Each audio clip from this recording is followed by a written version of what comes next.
Hey, what's up, guys? You got PKS Young Lattery here, and today we're going to be going over the highlights for Week 1 of the Bear vs. Bull vs. Wolf Pokemon Draft League.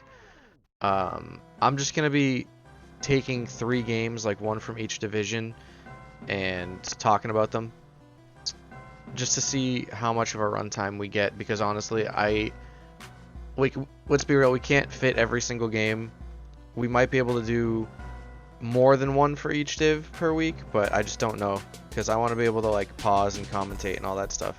Like I want to be like kind of thorough with it. So um, we're gonna start with Richard versus CJ in the Wolf division. At team preview, um, let's see, Coco plus Val. Set the terrain. You get the stat boost for Valiant. Houndstone. That's just there to be annoying for Zama, I'm thinking, because you can't freely click fighting type attacks into it. Arcanine, annoying for things like Rillaboom, annoying for things like Reverum, if it's got that ground resist barrier, an air balloon or something like that. You can threaten it back with a fire attack. Lando is super strong.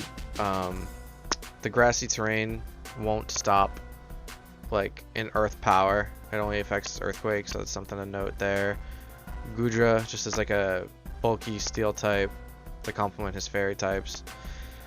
And then CJ, his team, Reverum, Rillaboom, Zamazenta, Jellicent, Sandy Shocks, and Mega Diancie. So,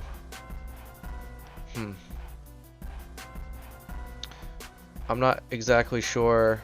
I mean, his fairy resist is the Reverum, right? And it's not like you want to be switching that in because it's something that you want to come in on a free turn and set up with. So looking at these five, like Moonblast looks pretty free from Valiant. Conversely, if you look at CJ's fairy type, Mega Diancie, Moonblast looks less free. I mean, not because of the Arcanine necessarily, because it's threatened by Rock and Ground, but the Gudra. If it's AV, it's not going to be taking too much from Moonblast. But I think CJ was aware of this, and he teched something on. It wasn't like a guaranteed fix to the problem, but I don't want to give too many things away. I'm just going to start the battle. So lead Lando versus Elite Shocks. He EPs expecting Stealth Rock. And then gets blasted by a surprise Mirror Coat. Nice tech on CJ's part there for the surprise KO. Goes into Coco to Revenge on the U-turn and then goes directly into Arcanine, most likely to just deny Reverum a free turn to set up. This is what I was talking about at preview. Yeah, he's probably just going to Flash Cannon, right? Yeah. And then he goes into his bulky water, doesn't do shit. Doubles into Rillaboom expecting what? Coco again? Just another free U-turn. He goes Houndstone on the Stomping Tantrum. It makes sense that, yeah. So he goes back into Mega Diancie. For what? I don't know how much Moonblast would have done to that. Doesn't matter. He goes back into Gudra. Forces him out again into Jellicent. And this time he doubles into Coco to threaten an electric attack. Fires one off. Does he get the burn? No burn.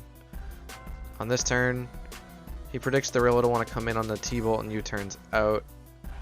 Goes back into Houndstone. I'm assuming the Rillaboom doesn't have knockoff, because I feel like if he had it, he would have clicked it on that turn. Because, like, hold on. Unless he wanted to save Rillaboom for something else, like he wanted to keep his terrain. Because I feel like knocking this thing's leftovers is like step one into wearing it down. But no, he opts to go into this. And I think this thing gets like strength sap, so maybe that's what he clicks. I forget. I haven't. Oh, recover. Yeah. That's actually more reliable. But he doesn't really switch into electric attacks too well. So I think he's forced to sack here. And then what? Goes back into Rillaboom to threaten a Grassy Glide. Houndstone comes out to sponge it. Jeez, that did nothing. This is a tough matchup for CJ. Honestly, like he can't really break this like dog. Alright, what's he do here? He's going to back into Diancie. He goes to Coco to sack it. Just Moonblast. Smart, because Gudra's already pretty worn down. This time he doesn't really have the best of switch-ins. Like, yeah, that was a resist, but that's what I was talking about at the start. That's not a Pokemon that wants to switch in regardless of resistances, because it's like frail setup. This is something you want to set up with on a free turn and try to win the game with. I'll just come in. Yeah, that did. Oh my god. I've never seen Houndstone put in this much work.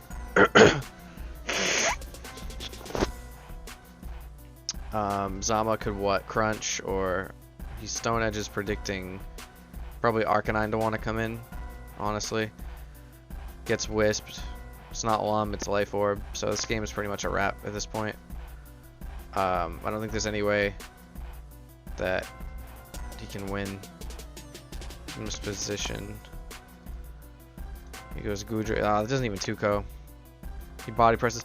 Yeah, so if he had gotten the Diamond Storm defense raise on the Goodra switch-in turns, he might have been able to. Yeah, he's saying it right here. He might have been able to take out the Goodra early, but unfortunately, he doesn't get the luck. And then Iron Valiant is able to just come in and clean it up as it does. And yeah, that was Wolf Division game of the week.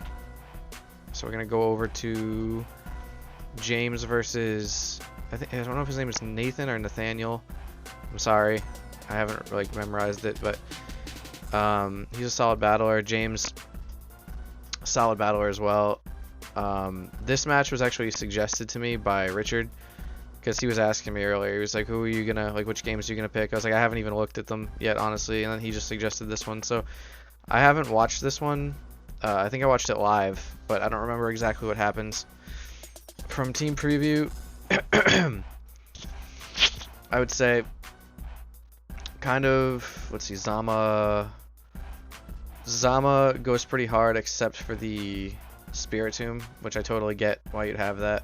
Although something to note, Zamazenta, its special attack stat isn't completely trash, and it does learn Moonblast. I teched it on to hit a Sableye last season, so I don't think James did that, but it's just something to like keep in mind. Other than that, CC, Heavy Slam, CC, CC, CC, like Zama just kind of goes crazy here. Chi-Yu, I mean, he's got some good Spadef on the team to like kind of handle it, but I mean, if this is AV, it's not getting any recovery. You'd have to Wish Pass into it to keep that like a long-term game plan to stifle this guy.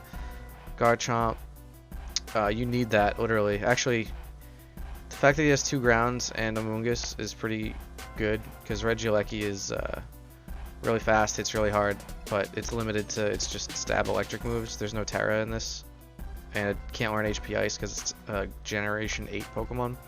So it doesn't really have a way to deal with these at all. The Finny, I mean, my favorite Pokemon ever for competitive, provides terrain for the rest of the team, allows things to set up without fear of status conditions. It can set up itself. It can do Calm Mind, Iron Defense. It can do Scarf Trick. It can do Defog. It can be like whatever it wants to be, honestly. So I like James's team into this team. Ogerpon, from the opponent's perspective, pretty strong, honestly, but it needs something to hit the Amoonguss. I forget if it gets, I think it gets like Zen maybe, or Psycho Cut or something like that, but if it doesn't have that, it's kind of fucked, because this thing resists its dual stab, and it can threaten back with things like Foul Play, Clear Smog, Sludge Bomb, all that shit.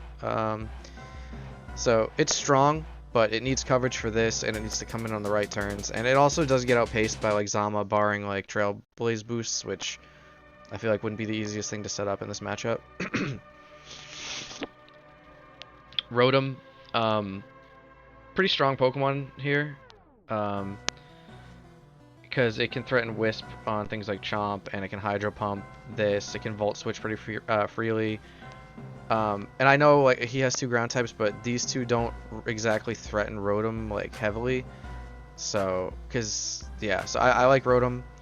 Regieleki, I really don't think it's doing shit in this matchup. Spiritomb, I can't see it doing anything too crazy, other than maybe holding off Zama for a little bit. I like James's team into his team more than I like this team into James's team. So yeah, let's just get into it here. Okay, so he leads Amoonguss. He doesn't go for the free Spore, which is surprising. Instead, whoa, hold on. Hold on. He leads Amoonguss, doesn't click Spore, instead goes into a Dragon on a Fairy, expecting what? Maybe expecting Ogerpon to like come in on the Spore or something, but this literally walls Ogerpon, so I don't understand that play. Okay, he goes Rotom Wash. They trade rocks. Goes out to Amoonguss on the Wisp. Okay, let's see if he spores on this turn or not. Let's see. He goes Goodra on... Oh, yeah. Actually, this is something else that I didn't note at Team Preview. Sap Sipper can absorb Spore, so maybe that makes more sense why James didn't just mindlessly click it on turn 1. It wasn't as free as I thought. So, yeah, I forgot about that thing's ability. I agree with getting damage on this. It just is one less thing that Chi-Yu has to worry about breaking down later. And it's not like you don't have another ground type to not lose to Regieleki off rip, so that's cool. Well, you literally go into it here. Instead, he stays in, predicting the spin to get Oh, yeah, he got a lot of chip, alright. He killed it. That's crazy. Knockoff, I like that. Guarantees value. Let's see what he does here. Oh, it does have Zen. Nice. Well thought out prep on that. But Zama comes in. He doesn't go Spiritomb. He opts to Zen again. Now he goes Spiritomb. Oh yeah, Play Rough. I forgot about that. I'm talking about Moonblast. Play Rough just hits it and kills it. I think this is like legitimately over. Yeah. If it has Heavy Slam anyways, because... Oh, it doesn't have Heavy Slam. Okay. So then what? He goes Finny to probably Nature's Taunt. Why Taunt? I guess he doesn't want him wishing? I don't know. And then he clicks Moonblast on the Ogerpon. I like it. I don't know if this is Horn Leech or not. Oh, he cudgels. Wait, what? Hold on. Does this not have Grass move? Knock off Zen Headbutt, Ivy Cudgel. Maybe the last move is SD. He doesn't have a Grass move. Okay. I mean, I would want this to hit Finny, but I get it because... Well, actually, what's the knockoff for? I would have foregone knockoff. I would have done SD, Zen, Ivy Cudgel, Grass move. Knock is nice, but it's not the best. It's not necessary.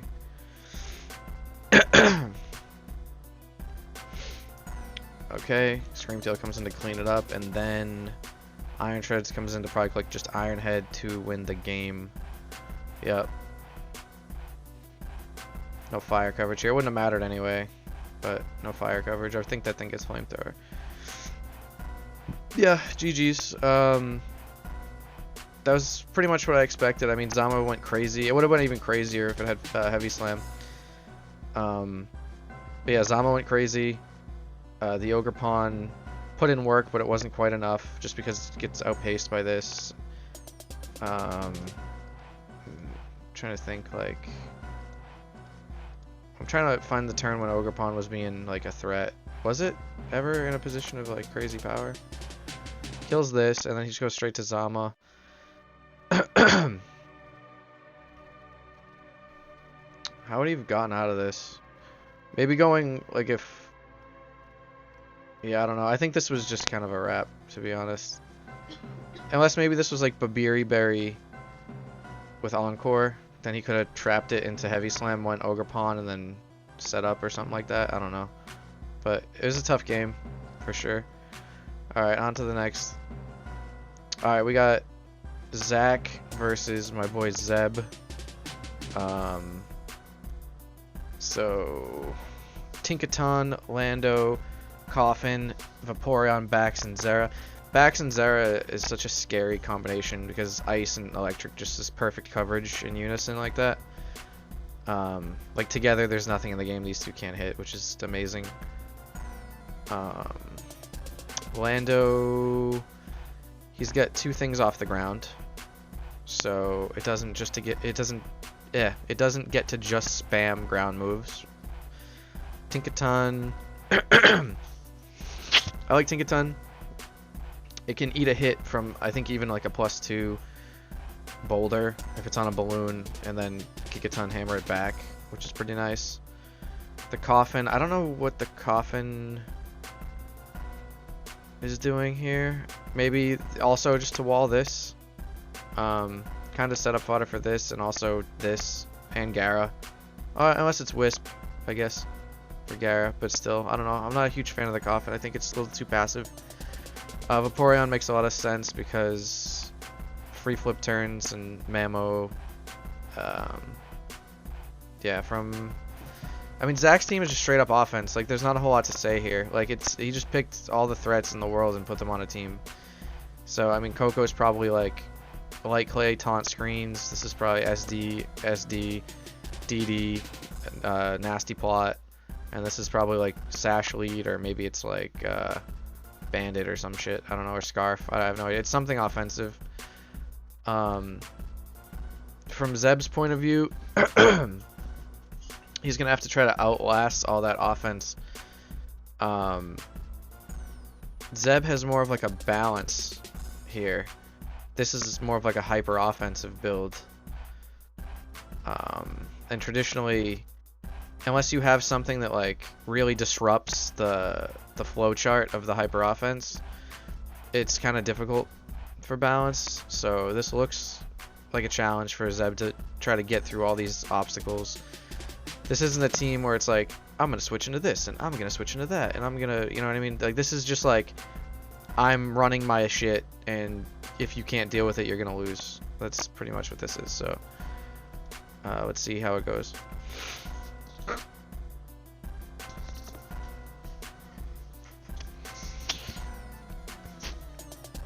Okay, Rocks turn 1. I like it. Preserves the balloon as well, which is pretty nice.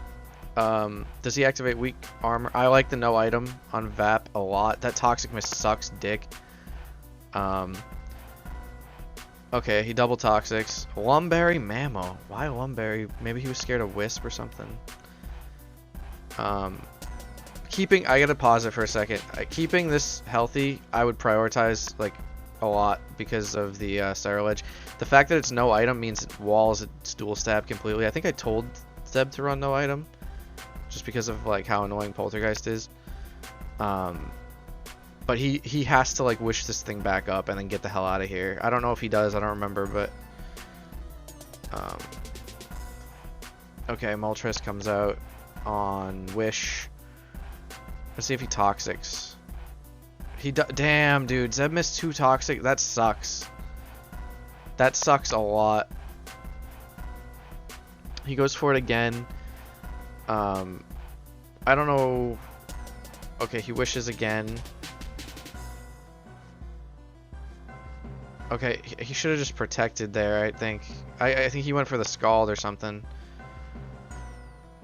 Yeah, letting this Vap get chipped like this is not good. I think maybe on the Fiery... Why the fuck is this U-turn? The fuck?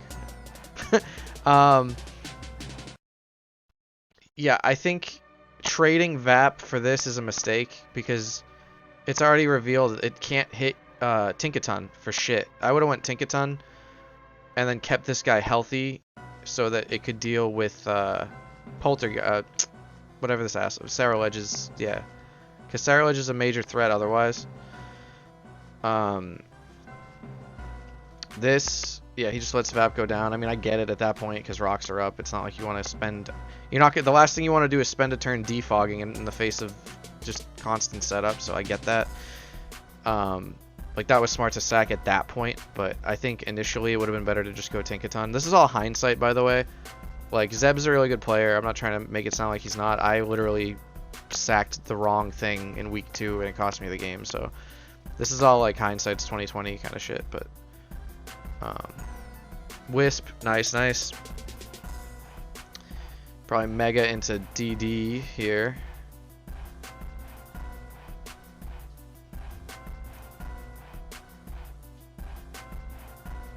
Yeah, and then what? Play Rough comes out. Oh, that crit is nasty. Dude, Zeb... oh my god. And I'm not gonna lie, Zeb got, like, hacked out this game pretty bad. Like, he fucked himself by sacking the VAT, but he also got hacked.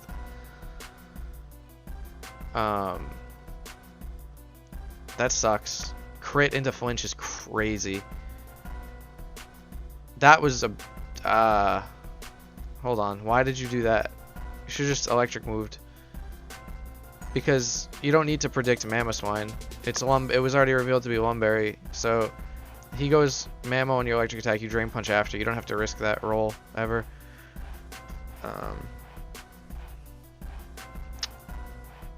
Yeah, because now you're Ice Shard range for no reason.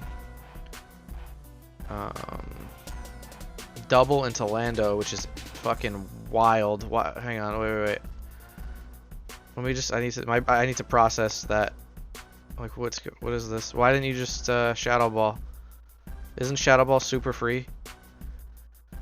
Maybe he was trying to catch the Coco coming out, but honestly, I don't think you keep this alive. Like, from Zach's perspective, why would you keep this alive? It comes in on rocks anyways, and it dies. I think you just sack and then you go Coco. I would Shadow Ball, because even if he switches, it's super effective here, it's super effective here, and if he hits Coco, it might get a Spit F drop. So, I don't think the double was needed there. I think it just kind of put Zeb in a worse position, because now you just Ice Shard. You're giving this Mamo more value than it deserved. Okay, Earthquake comes out. Nice. Now comes the Coco. So, this was going to happen no matter what. This Coco was going to come in after Mamo died regardless. But it would have been better to literally, you would have had a full Lando. Yeah, you would have had a full Lando. You would have had the Coffin out. So, I don't know. I think that this was... Okay, and then he doubles. Or he switches. Does this have Brick Break? Is that why? No.